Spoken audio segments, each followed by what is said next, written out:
안녕하세요. 안녕하세요. 반갑습니다. 반갑습니다. 사랑합니다. 사랑합니다. 5월도 하반기에 들어가고 있습니다.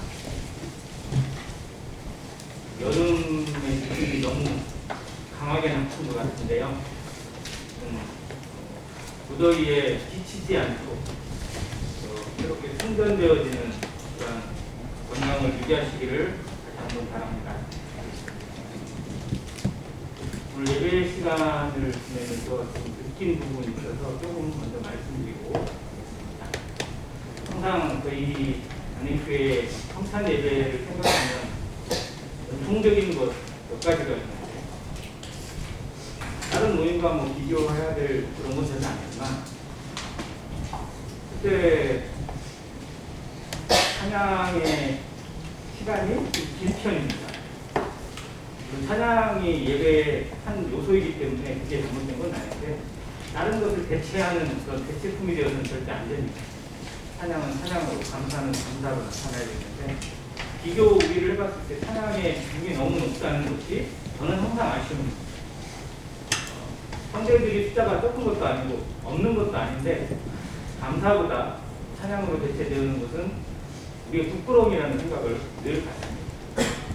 그리고 감사에 참여하고 말씀의 어떤 부분에 참여하는 성도들의 숫자가 생각보다 늘어나지 않습니다. 거의 정해져 있는 틀을 벗어나지 못하는 아쉬움이 늘 있습니다. 이거 깨야 됩니다. 하나님의 예배를 우리의 삶 자체가 예배니까 그걸 찾으시기도 하지만, 성찬 예배는 교회가 교회의 이름으로 함께 모여서 하나님을 높여드리고 제일 가장 귀하게 여겨지는 시간으로 성도도 귀하게 여기고 찾아옵니다. 진짜 설교 시간에는 참여를 안 해도 예배 시간에 참여하는 성도들이 정말 많습니다. 근데 그 시간에 자기 입을 열어서 고백을 하지 않는다?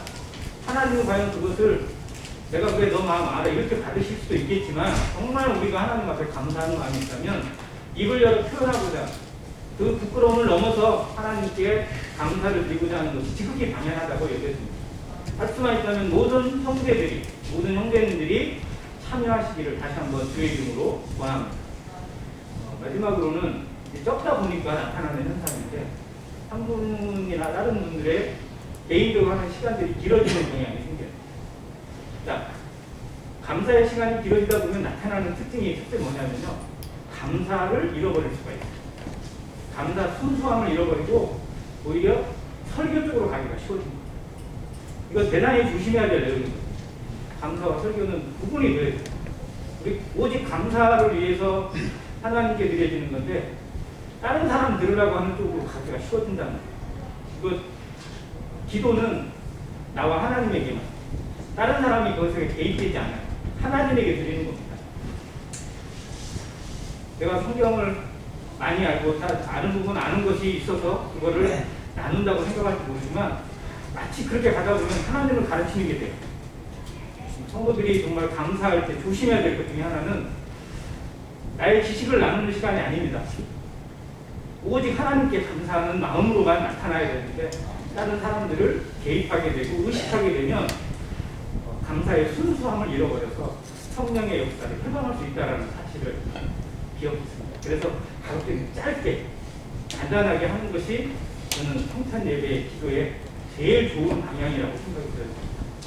보다 많은 형제들이, 또 자매인들이 전하고 기도하고 또 때로는 강건하세요. 그래서 오늘 내 형제가 예배에 참여 못했다, 그러면 자매인도 책임이 있습니다. 그런 마음으로 온 교회가, 온 성도가 성찬 예배가 더욱 주님 앞에 뜨겁게 드려지는 시간이 될 수 있도록 힘써 협력해서 선을 이뤘으면 좋겠습니다. 말씀 장 보겠습니다. 빌립보서입니다.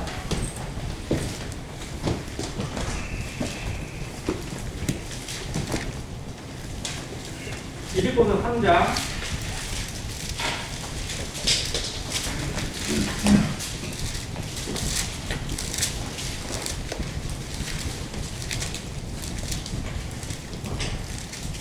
10절부터 14절까지인데요. 교독해서 읽도록 하겠습니다. 10절 제가 읽겠습니다. 빌립보서 3장 10절입니다. 내가 그리스도와 그 부활의 권능과 그 고난의 참여함을 알고자 하여 그의 죽으심을 본받아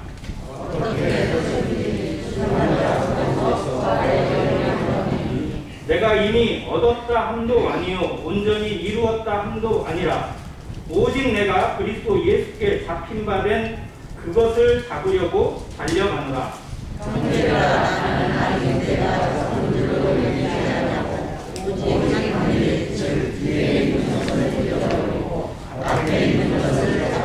같이 읽겠습니다. 시작. 그때를 향하여 그리스도 예수 안에서 하나님이 위에서 부르신 부름의 상을 위하여 달려가노라. 아멘. 네, 감사합니다. 여러 가지 제목이 될 수 있는데 이 부분의 말씀을 읽다 보면 가장 눈에 들어오는 단어가 뭐죠? 표대입니다. 그래서 표대를 향하여 나아가는 성도 이렇게 잡을 수도 있고요. 제가 더 집중하고자 하는 부분은 표대가 아니라 그 앞에 있는 부분인데 12절에 있는 주 그리스도 예수께 잡힌 바 된 그것이라는 단어입니다. 성도님도 이 부분의 말씀을 한번 묵상하시길 바랍니다. 그리스도 예수께 잡힌 바 된 그것. 그걸 잡으려고 가는 거고 그것이 표대를 향해 나가는 길인데 그것이 과연 무엇을 의미하는 것인지 한번 묵상하는 시간이기를 바랍니다. 자, 먼저 이 본문의 배경을 좀 말씀을 드리자면 본문은 빌립보 교회에 보낸 서신입니다. 그리고 사도 바울이 로마에 투옥되어 있을 때 옥에 갇혀 있을 때 보낸 서신으로 해서 옥중 서신서라고 불립니다.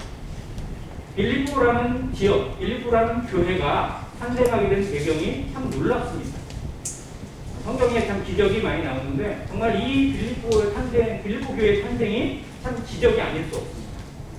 2차 전도 여행을 사도 바울과 실라가 떠나게 됩니다. 근데 그 전에 함께 가던 바나바와 싸우고 헤어지죠. 마가 요한의 일로. 그래서 바나바는 마가 요한을 데리고 구브로로 가고 바울은 정말 마음을 달래서 실라와를 데리고 아시아 쪽으로 갑니다. 그래서 그곳을 쭉 돌아봐요. 그곳에서 누구를 만나냐? 디모데를 만납니다. 디모데를 합류시켜요. 그리고 마음의 위로를 얻고 그 속에서 열심히 활동하려고 하는데 성령이 그곳에서 일하는 걸 막아요. 이게 사도행전 17장에 나와 있는 부분인데 이리 가려고 해도 막고 저쪽으로 돌아가려고 해도 막고 그래서 터키 지역, 지금 아시아 지역이라고 부르는 터키에서 복음 전도 활동을 하고 교회를 이끌고 성도들을 만나고자 하는 그 역사를 만들려고 하는 것을 원래 계획으로 가지고 갔는데 막는 거예요. 계속 막아요. 그러니까 기도합니다. 도대체 하나님의 뜻이 무엇이고 성령이 막으시는 이유가 무엇인가 기도할 때 하나님이 환상 가운데서 마게도냐 사람을 보여주십니다. 그래서 꿈에 바울에게 나타난 환상이 뭐냐면 건너와서 우리를 도우라는 거예요. 그래서 배에게 없었던 지중해를 건너는 겁니다. 이것이 에게해거든요.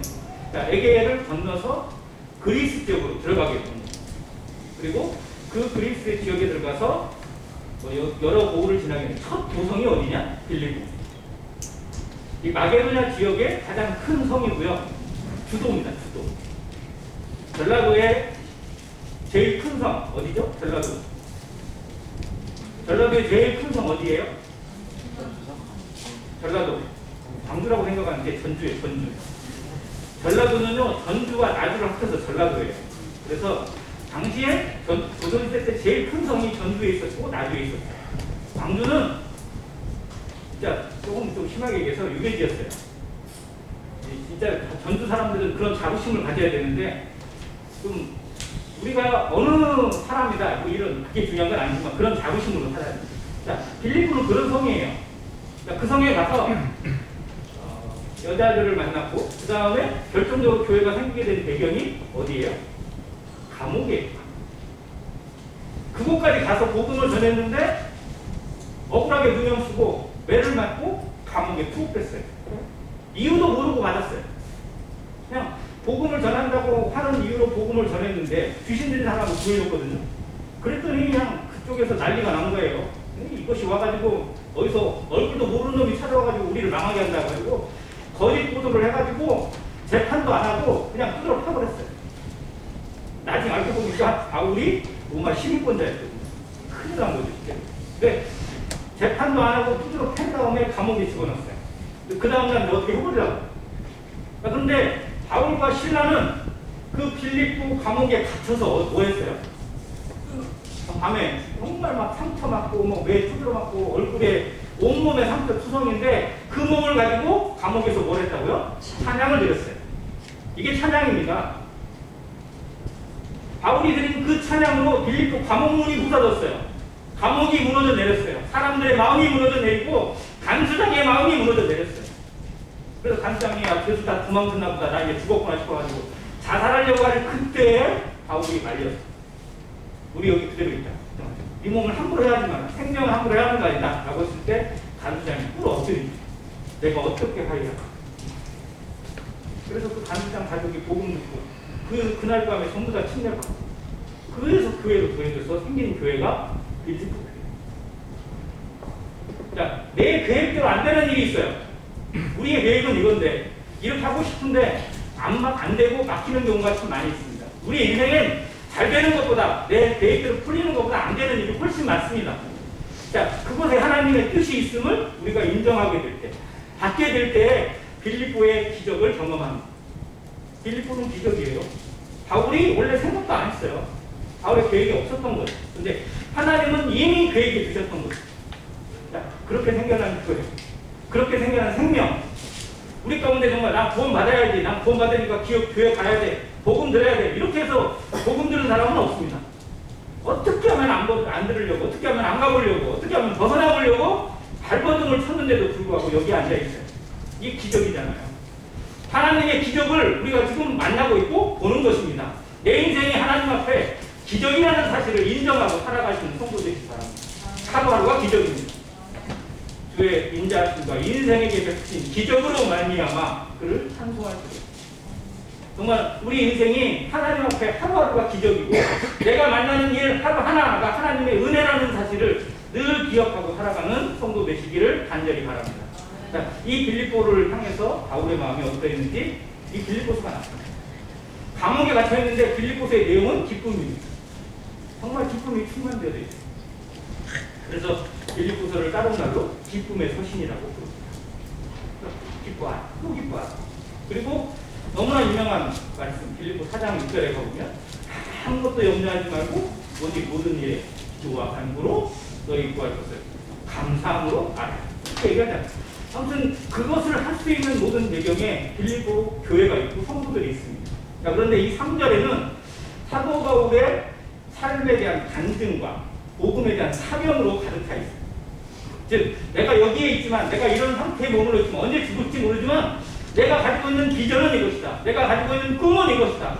내가 살아가는 목적은 이것이다. 그래서 성도에 있어서 무엇으로 살 것인가, 어떻게 살 것인가 라는 제목이 이 3장에 담겨 있습니다. 바울은 원래 핍박자였어요. 박해자였어요.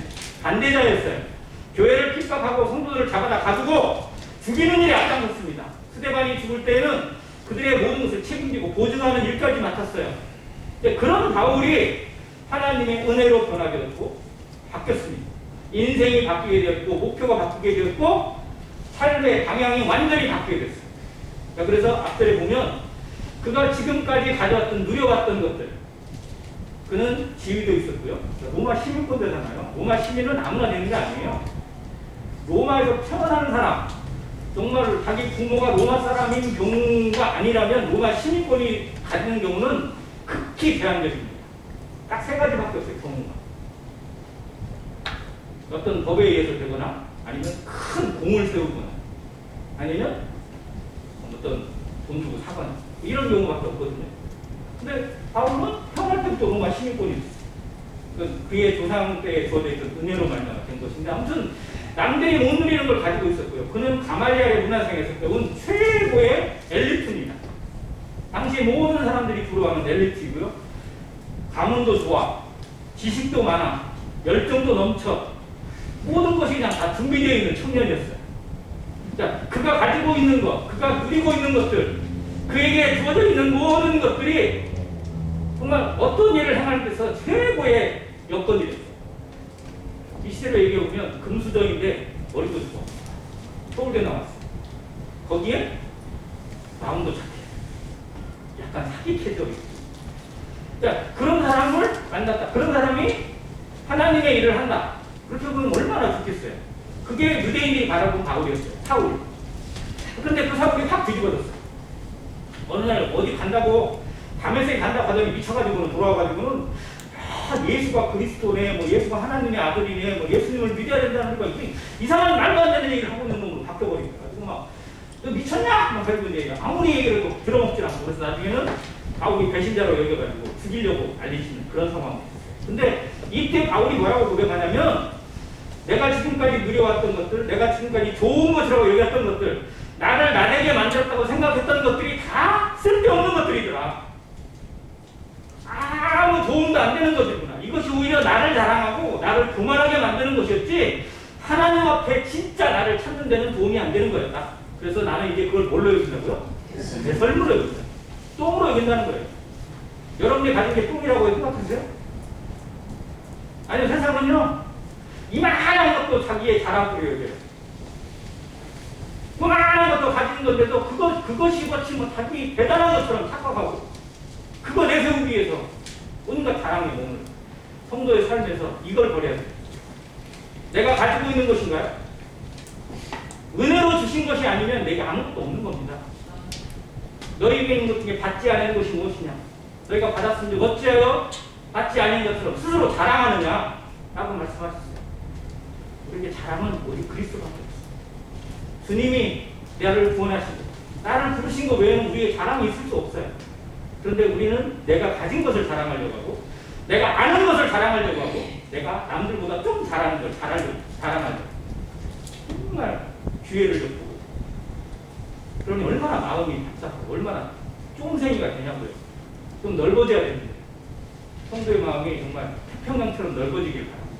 그러려면 나를 버리고 배설물로 여길 수 있는 마음이 내 마음을 하나님의 마음으로 넓게 만들고 모든 사람들을 품을 수 있는 마음으로 바꾸십니다.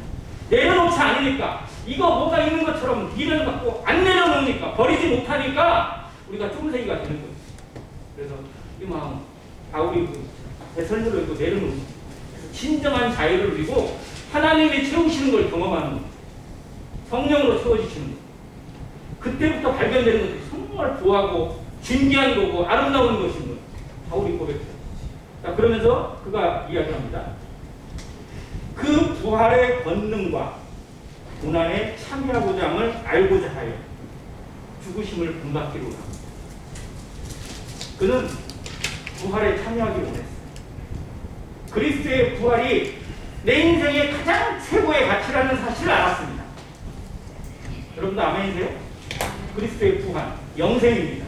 영원한 생명의 가치, 내가 구원받은 것의 확증, 하나님의 나라의 모든 것이 부활에 담겨 있음을 보면 볼수록 느끼면 느낄수록 생각하면 할수록 확실해지는 거예요. 그래서 부활에 참여하고자 하는 신앙입니다. 부활을 바라보고 부활에 동참하고자 하는 신앙으로 부활을 누리는 신앙이 되기를 힘썼습니다. 그러려면 반드시 따라오는 게 있어요. 부활에 참여하려면 무엇을 경험해야 돼요? 부활은 뭐가 전제예요? 죽음입니다. 그래서 그의 죽으심을 본받는 거예요. 고난을 본받는 겁니다. 고난을 환영하는 겁니다.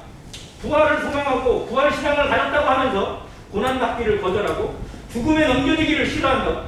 죽음을 피하려고만 한다. 이건 부활을 못 믿는 겁니다. 부활을 제대로 모르는 거예요. 성도의 삶이 정말 부활 신앙에 들어가기 위해서, 부활 신앙을 누리기 위해서는 고난을 환영할 수 있어요. 고난에 대한 담대함이 있어야 되고요. 죽음에 대해서도 우리의 마음이 넓어지기를 바울이 그걸 보여줬어요. 그걸 고백하고 있어요. 그래서 어떻게 해서든지 죽은 자 가운데서 부활에 이르려 합니다. 부활에 참여하고자 합니다. 부활에 도달하고자 하고 부활의 신앙을 누려보고자 합니다. 그걸 나타내보고자 합니다. 그것이 진정한 향기고 복음의 능력이고 하나님의 사랑이고 하나님의 권능이라는 사실을 알았습니다. 그래서 그의 삶은 매일 죽노라고 고백하는 거예요. 안 죽으려고 버티는 내가 얼마나 미련한지를 깨닫고 이것을 죽이는 것이 진짜 지혜이고 이것을 죽이는 것이 진짜 은혜라는 사실을 깨달았으니까 매일 부활에 참여하기 위해서 자기를 죽입니다. 죽음에 던져주는 거예요. 고난이 오는 것을 기뻐합니다. 담대하게 그는 가는 곳마다 반대를 만났고요. 그를 죽이려고 준비된 사람들이 항상 기다리고 있었어요. 근데 그 길이 두렵지 않았어요. 왜? 그것이 부활에 참여하는 길이니까. 가면 나를 싫어하는 사람, 가면 나에게 욕하는 사람, 가면 나에게 어떻게든 갈구려고 하는 사람이 머무는 곳에 가고 싶어요? 가기 싫은 거예요. 그런데 성도는 그것마저도 하나님의 은혜로 누릴 수 있는 능력을 가지고 있습니다. 이게 성령이 주시는 능력. 내가 갖는 게 아닙니다. 그리스도와 연합되어졌을 때, 그리스도의 마음에 합해졌을 때 우리 마음에 심겨지는 하나님이 주시는 놀라운 선물입니다. 바울이 이걸 경험했으니까 그는 오히려 어려움을 환영하는 거예요. 배고픔도 심지어 굶주림도 폭풍을 만나고 깊은 골짜기에 갇혀도 강도를 만나는 것도 그는 두려워하지 않았어요. 어찌하든지 부활에 참여하고자 하는 마음, 간절함으로 기도하면서 그리스도의 부활을 경험하는 삶, 죽음에 넘겨지기를 기도하고 죽음을 경험하면서도 부활의 영생 가운데 주님의 죽으심과 주님의 부활이 이거구나 라고 고백하는 삶이 되기를 힘썼습니다. 그러면서 12절에 나오는데요. 내가 이미 얻었다 함도 아니요 온전히 이루었다 함도 아니라. 자, 우리는 구원을 얻을 것입니까? 얻었습니까? 앞으로 얻을 거예요? 얻었죠. 온전히 이루었습니다. 그래서 다 이뤘다라고 선언하신 예수 그리스도의 말씀이 진짜 우리에게 아멘이 되는 거예요. 이미 얻었어요. 이미 이루었어요. 그런데 여기는 뭐라고 되어 있어요? 이미 얻었다 함도 아니요 온전히 이루었다 함도 아니라. 뭐가 좀 잘못됐잖아요. 우리 이 말이 싫어해요. 뭔가 다 된 것만 우리는 받으려고 해요. 나는 다 되어 있어야 돼. 나의 구원에 대해서는 누구도 건드릴 수 없고 타치할 수 없고 다 확증되어 있기를 우리는 소망해요. 뭐가 어떻게 되든 간에 아무튼 나의 구원은 변함없어. 나는 어떻게 되든지 간에 무조건 하나님 나라야. 이걸 바라요. 이걸 바라는 경우가 되게 많아요. 자, 그런데 사도 바울이 얘기하는 이 고백의 내용을 우리는 깊이 묵상해야 됩니다. 내가 온전히 얻었다 함도 아니요 이뤘다 함도 아니요. 그러면 뭐를 안 이룬 거고 뭐가 얻어진 게 아닌 거예요. 우리는 분명히 얻었고 이루었다고 확신하고 있는데 안 이루어진 게 있고 얻지 못한 게 있다라는 거예요. 뭐가 안 이루어졌어요? 이게 성화입니다. 성화. 주님이 우리를 구원하신 이유가 다시 말씀드려요. 예수님이 내 죄를 위해서 죽으시고 모든 세상의 죄를 사하시고 모든 사람에게 의의 길을 갈 수 있도록 하신 그 진정한 목적이 뭐냐? 지옥에 안 가기 위해서가 아니라 그건 진짜 시작에 불과할 뿐이고요. 뭐가 되기 위해서? 하나님의 형상을 받고 신의 성품에 참여하는 자가 되게 하기 위해서입니다. 우리가 다 어떤 사람이 되기요? 하나님을 닮는 자가. 이게 최초의 인생이잖아요. 처음 창조된 아담. 누구의 형상대로? 하나님의 형상대로 지으심을 받았어요. 야, 그걸 죄로 잃어버렸어요. 자, 그런데 죄에서 건짐받고 죄에서 구원받은 인생이 하나님하고 전혀 안 닮았어. 하나님하고 이만큼도 안 닮았어요. 그럼 잘못된 거 아니에요? 하나님 우리를 구원하신 이유가 뭐냐고요? 회복이에요. 회복. 그럼 진정한 회복은 어디에 있어요? 하나님의 형상, 하나님의 마음에 담겨 있어요. 하나님의 영광에 담겨 있는 거예요. 하나님의 일에, 하나님의 뜻에 담겨 있어요.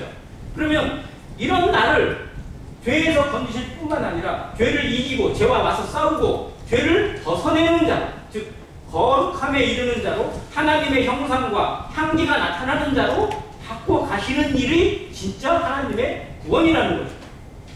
그게 이루어지지 않았어요.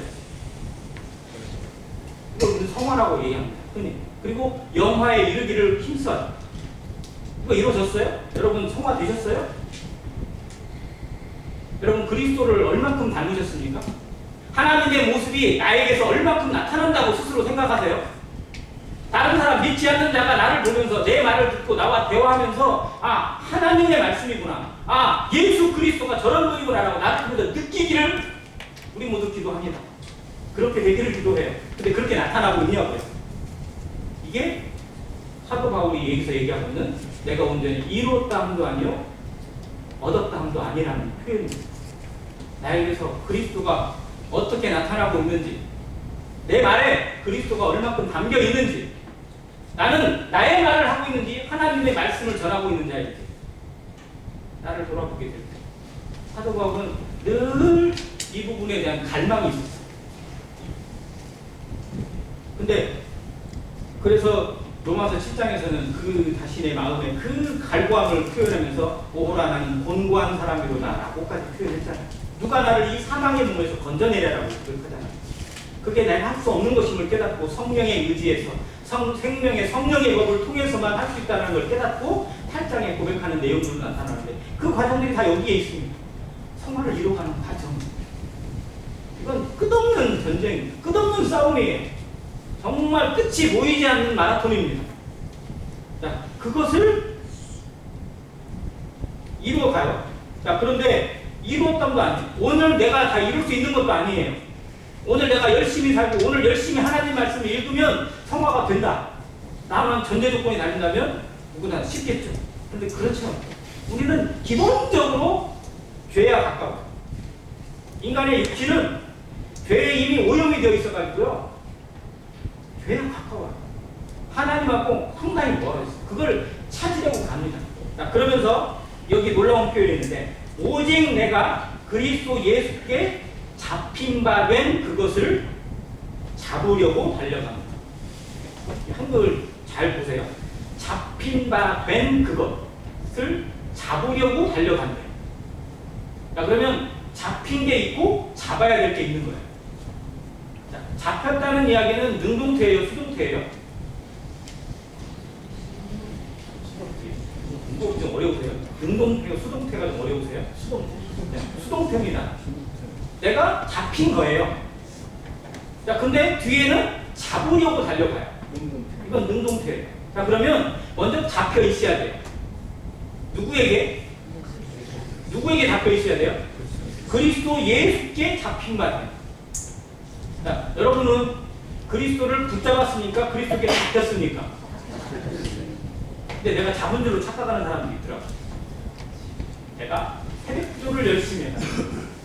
내가 간절히 기도했는데 꿈에 십자가가 나왔어. 내가 구원받았어. 내가 뭐 했더니 어떻게 됐어? 내가 막 눈물로 기도하고 막 그렇게 기도했더니 뭐가 나타났어. 그래가지고 구원받은 줄 착각하고. 이게 실제로는 자기가 잡은 줄로 착각하는 거예요. 자, 하나님의 은혜는 잡히는 거예요. 하나님께 붙들리는 것이지 내가 뭘 해서 잡거나 내가 뭘 잡을 수 있는 존재는 절대 아닙니다. 인간은 기본적으로 죄에 오염되어 있고 죄에 노출되어 있어서 자기 힘으로 절대 이만큼도 죄를 없이 할 수 있는 능력이 없어요. 일확천금을 갖다 바치고 자기 전 재산을 갖다 바치고 아니 자기 생명을 갖다 바쳐도 자기 죄를 사할 수 있는 힘이나 능력과 권세가 우리에게는 없습니다. 오직 하나님의 은혜로만 가능해요. 이게 그리스도의 보혈이고 그리스도에게 잡힌 바 된 그것이라고 기록되어 있습니다. 이게 왜 중요하냐면요. 내가 잡고 있어요. 줄을 잡고 있어요. 처음에는 좀 튼튼하게 잡는 것 같은데 조금만 지나면 어떻게 되죠? 힘이 점점점 빠져요. 내가 잡았다고 생각해가지고 이게 구원이라고 생각하면 어떻게 되는 거예요? 힘센 것만 진짜 막 몸이 강호동보다 더 힘세고 뭐 김종국만큼 열심히 운동하는 사람 아니고는 도저히 올라갈 수가 없어요. 저 같은 사람은 한 3초? 여러분 중에 뭐 그냥 버틸 수도 있을지 모르겠지만 이게 다 그냥 떨어지게 되어 있어요. 이게 내가 잡아서는 안 되는 거예요. 자, 근데 하나님의 손은 피곤함이 있어요, 없어요? 졸지도 않고 주무시도 않고 예루살렘을 이스라엘을 지키시는 이는 졸지도 않고 주무시지도 않는 거다. 눈동자같이 지키시는 그 하나님, 그 손으로 우리를, 그 의로운 오른손으로 우리를 붙드시기 때문에 내가 안전한 거지. 내가 뭘 해서, 내가 뭘 잘 믿어서 안전한 게 아니라는 겁니다. 안전은 오직 어디에 있어요? 그리스도 예수께 잡힌 바 된 것에 달려있어요. 이게 여기서 이 개념을 알아야 돼요. 내가 잡힌 것이 된 것이 무엇인가? 생명이에요, 첫 번째는. 그리고 우리의 생명은 하나님께 잡혀 있어요. 그래서 안전한 거예요. 자, 두 번째, 하나님 우리를 붙잡으신 이유가 어디에 있냐고. 생명을 주실 뿐만 아니라 무엇을 또 주셨어요? 거기 안에 생명의 확증으로 보증으로 누구를 주셨어요? 성령님을 주셨습니다. 성령님은 내가 달라고 오신 거예요? 정말 선물로 주신 거예요. 선물로. 그래서 예수님이 말씀하셨어요. 내가 너희를 떠나는 것이 너에게 유익하다. 그래야 보혜사가 너에게 임하게 될 것이고 그분이 너희를 지키고 너희를 깨닫게 하고 너희를 생각나게 하고 너희를 안전하게 이끄실 것이다 라고 말씀해 주셨어요. 자, 성령을 우리에게 선물로 주시는 것도 역시 잡힌 바 된 것입니다. 자, 그러면 또 마지막 잡힌 게 뭐냐면요, 성령으로 말미암는 은사와 직분 역시 하나님께 잡힌 바 된 것이에요. 내가 은사를 결정하는 게 아닙니다. 나 이거 좋아하니까 나 이거 할래, 이게 아니에요. 잡힌 바 된 것이에요. 그래서 나의 은사가 무엇인지, 성령으로 말미암아 내게 주신 것이 무엇인지를 깨닫고자 하는 마음만 가지면요, 겸손한 마음으로 엎드려 기도하면 생각나게 하세요. 그것에 대한 간절함을 주시고 보여주세요. 나는 은사가 뭔지 모르겠어? 이거는 성령을 무시하거나, 아니 달리 얘기하면 아예 구원받지 않아. 무서운 말입니다. 구원받으신 것이 분명하다면, 내 안에 성령을 선물로 주신 것이 확실하다면 나의 은사가 무엇인지에 대해서 우리는 간절함을 가지고 기도하셔야 돼요. 그것으로 일하기를 힘써야 됩니다. 그것이 교회예요. 그게 성도예요. 그리고 그것에 합당한 직분으로 봉사하기를 힘써야 됩니다. 이게 당연한 거예요. 이것도 붙잡힌 겁니다. 예수께 잡힌 바 된 거예요. 이게. 그리고 마지막으로는 내게 주신 사명입니다. 이것이 우리를 살게 하는 힘이에요. 사도 바울을 움직이는 힘입니다. 사도 바울이 내가 뭐 해야지 이게 아니라 잡힌 바 된 그것에 의해서, 붙들는 그 힘에 의해서 그냥 가요. 그것에 의해서. 그리고 그 힘에 따라서 자기는 이제 잡고만 있어요. 이게 얼마나 안전한 거예요. 하나님이 잡아주시는 것에 나도 손만 딱 대고 있어요. 이게 함께 일하는 거예요. 함께 일하는 거예요. 하나님만 일하시는 게 아니고 하나님과 함께 일하는 거예요. 이게 고린도전서 4장에 나와 있거든요. 그래서 하나님과 함께 일하는 것에서 너희를 권하노니 하나님의 은혜를 헛되이 받지 마라. 우리는 하나님과 함께 일합니다. 근데 그 일하심의 근거가 어디 있느냐? 나를 붙드시고 나를 잡으시고 나를 끝까지 붙잡으시는 것에 담겨 있어요. 나는 그것을 깨닫고 거기에 같이 손대는 거예요. 내가 붙잡아서 버티는 게 아니라 하나님이 붙잡아 주시는 그 힘의 능력으로 거기에 동의해서, 거기에 함께 동역해서 나아가는 것입니다. 이게 한몸된 교회의 비밀이고 연합되어 있는 이 몸의 비밀을 우리에게 보여주십니다. 자, 그렇게 해서 달려가요. 자, 그런데 달려가는 것에 주의해야 될 게 있어요. 정말 조심해야 될 것. 첫 번째는, 형제들아, 나는 아직 내가 잡은 줄로 여기지 않냐. 다 이룬 게 아니에요. 다 끝난 게 아니라는 겁니다. 잡은 줄로 여기지 않고 오직 한 일. 자, 내가 한 게 있어요. 즉 뒤에 있는 거예요. 지나간 거예요. 뭐를 잊어버려야 돼요? 지나간 것을 잊어버려야 돼요. 우리의 인생엔 과거가 있고 현재가 있고 미래가 있습니다. 언제나 이건 항상 존재해요. 자, 우리에게 과거가 영광의 과거도 있고, 그렇죠? 뿌듯한 과거도 분명히 있을 수 있습니다. 자, 그런데 대부분의 과거는 영광보다는 조금 뭐가 많아요? 부끄러운 게 좀 많고 좀 지워버리고 싶은 것도 많이 있어요. 자, 근데 이게 두 가지를 다 포함합니다.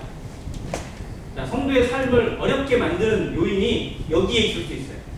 지나가는 것에 매여 있는 것. 지나간 것을 잊지 못해서 30년 전이 좋았어. 왜 누구나 할 수 있어요. 30년 전이 제일 뜨거웠어. 40년 전이 제일 막 신앙에 제일 좋아요. 내가 한때는 말이야 뭐뭐 했어. 예, 그건 하나님이 인정하시는. 그럼 지금은요? 라고 물어보면 어떻게 할 거예요? 자, 사도 바울은 지나간 것에 대한 과거를 생각해보면 아쉬운 게 더 많았어요. 왜? 그는 정말 알지 못하고 제대로 믿지 못하고 있을 때 교회를 핍박하고 성도를 죽이는 약간 섰거든요. 근데 그것 때문에 발목이 잡히는 경우가 많아요. 다른 사람들이 인정을 안 하는 거예요.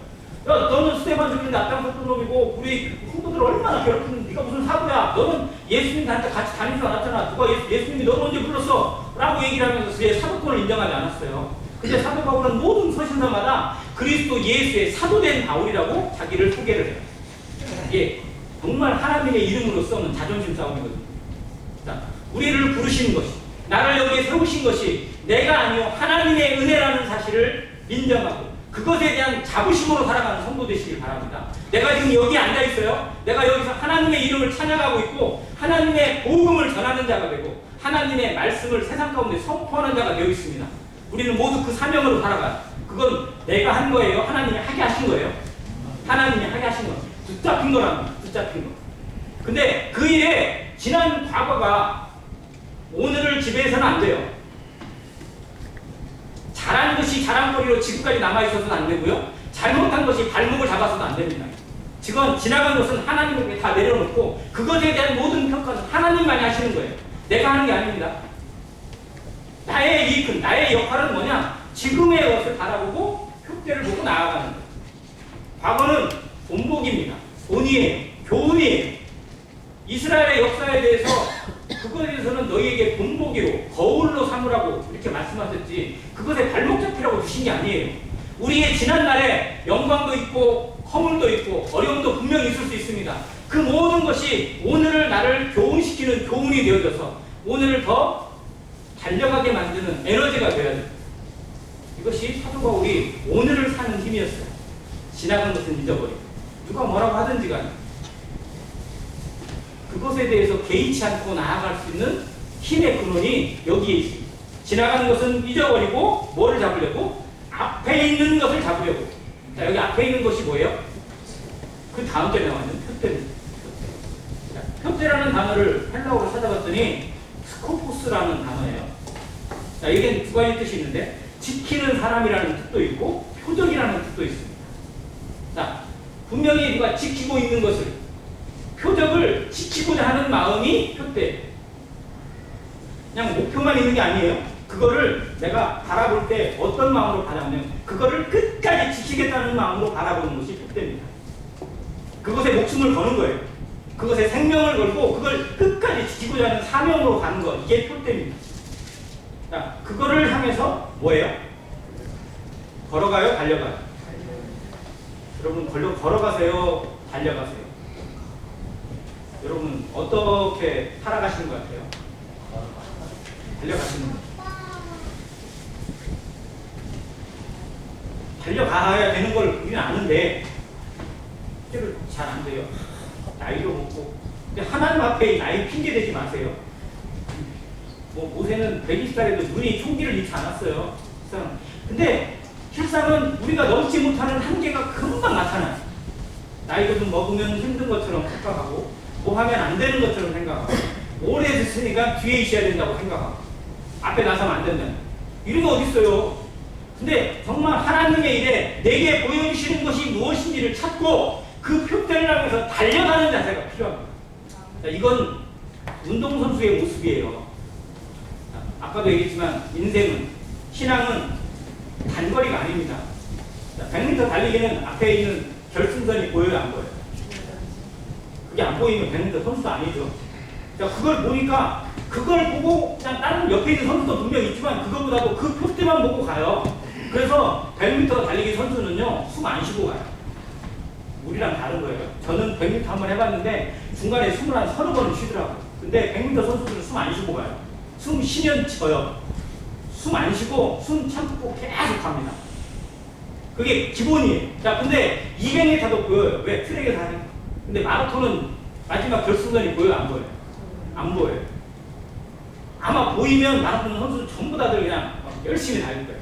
그의 눈이 42.19 너머를 볼 수 있는 눈이라면 아마 중간에 중도 포기하는 사람은 별로 없을 거예요. 근데 안 보여요. 어디에 있는지는 분명히 아는데, 거기에 있는 줄은 아는데 가다 보면 표대는 안 보이고 목표는 안 보이고 계속 장애물만 보이니까 중간에 포기하는 경우가 많습니다. 신앙이 그래요. 분명히 표대가 있는 줄은 알아요. 마지막 종점이 어디 있는 줄 알고 하나님의 영광이 거기에 있는지도 분명히 알아요. 근데 중간에 있는 장애물들이 너무 힘들어서 포기하는 경우들이 허다한. 모르겠다. 그러더니 중간에 그냥 쉬거나 야 같이 걷자 해가지고 옆에 사람 붙잡고 같이 그냥 걸어가게 만들든지 아니면 밑으로 돌아갈까 해가지고 딴 데로 그냥 해가지고 엉뚱한 데 가거나. 자, 이게 신앙의 마라톤. 그런데 사도 바울은 얘기합니다.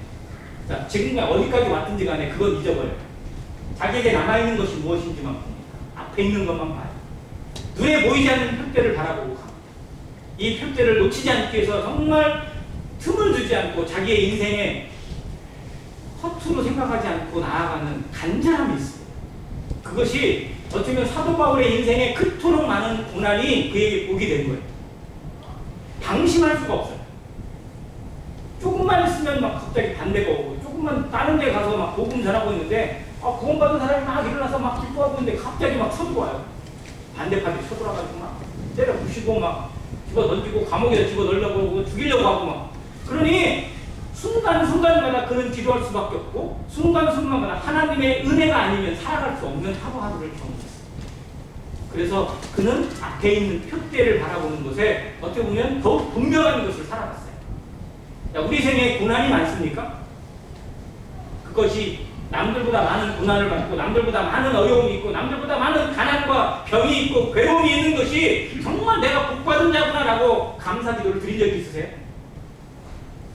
우리는 그러기보다는 나는 왜 이렇게 인생에 굴곡이 많냐, 나는 어떻게 해야 되냐, 이런 것이 우리에게 짜증 섞인 한탄이 나오는 경우가 더 많더라는 거예요.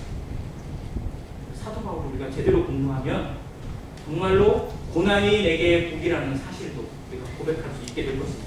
자, 그러면서 표대를 향해서 하나님이 위에서 부르신 구름의 상을 위하여 달려갑니다. 또 달려갑니다. 멈추지 않습니다.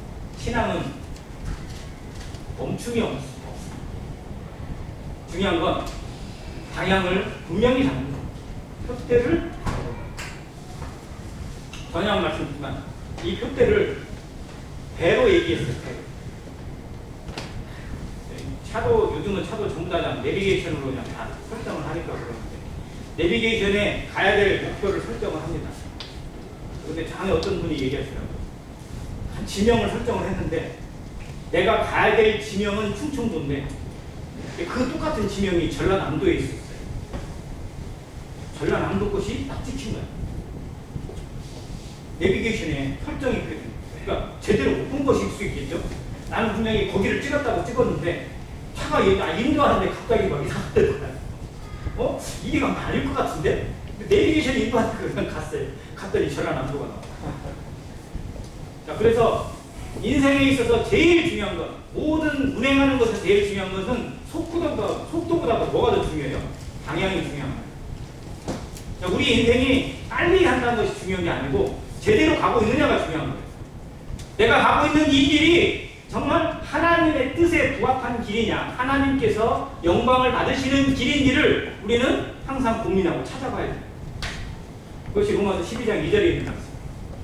이 세대를 본받지 말고 오직 마음을 새롭게 함으로 변화를 받아 하나님의 선하시고 기뻐하시고 온전하신 뜻이 무엇인지 분별하도록 하라.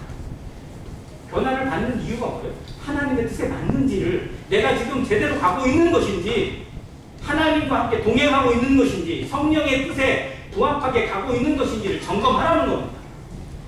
방향이 잘못되어 버리면요, 빨리 가면 갈수록 더 위험해져요.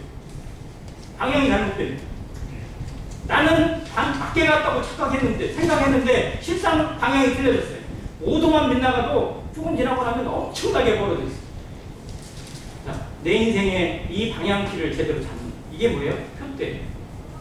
위에서 부르신 구름의 상입니다. 이건 위에서 부르시는 거예요. 세상이 부르는 거, 세상이 세워주는 게 아닙니다. 골로새서 3장 1절에 그러므로 너희가 하나님과 함께 다시 살리심을 받았으면 어디를 찾으라고요? 위의 것을 찾으라. 이는 너희 생명이 그 안에 감추어져 있습니다. 위의 것을 생각하고 땅의 것을 생각하지 말라. 이는 너희가 죽었고 라고 말씀하셨죠. 이 땅이, 이 세상에 있는 것들이 정말 나에게 무슨 의미가 되는지 늘 기억하고 계산하고 찾는 것이 표대를 향해서 걸어가는 발걸음입니다. 사도 바울은 이 땅에 있는 것들, 세상에 주어진 것들, 그리고 사람들이 자랑스럽게 여기는 것들을 다 뭘로 여겼다고요? 배설물로 여겼습니다. 네, 나는 그걸 배설물로 여기지는 못할지언정 그것에 대해서 정말 미련 갖지 않고 내려놓기를 기도하고 힘쓰는 성도가 돼요. 그것이 이 신앙의 마라톤에서, 이 신앙의 장거리 전투에서 이기는 비결입니다. 이건 오늘 이겼다고 해서 내일도 이기라는 보장이 없어요. 성화는 그렇습니다. 구원은 단번에 주신 은혜지만 이 성화는요 매일매일 반복되어지는 정말 어떻게 보면 지루한 싸움이에요.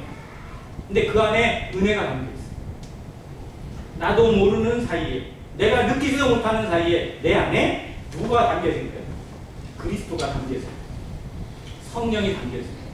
하나님의 모습이 담겨지고 하나님의 언어가 담기게 돼요. 하나님의 형상이 나타나게 됐어요. 이게 과정입니다. 이게 변화라는 거예요. 변화. 신앙은 변신이 아닙니다. 변장도 아니에요. 우리는 때로는 변장을 꿈꿔요.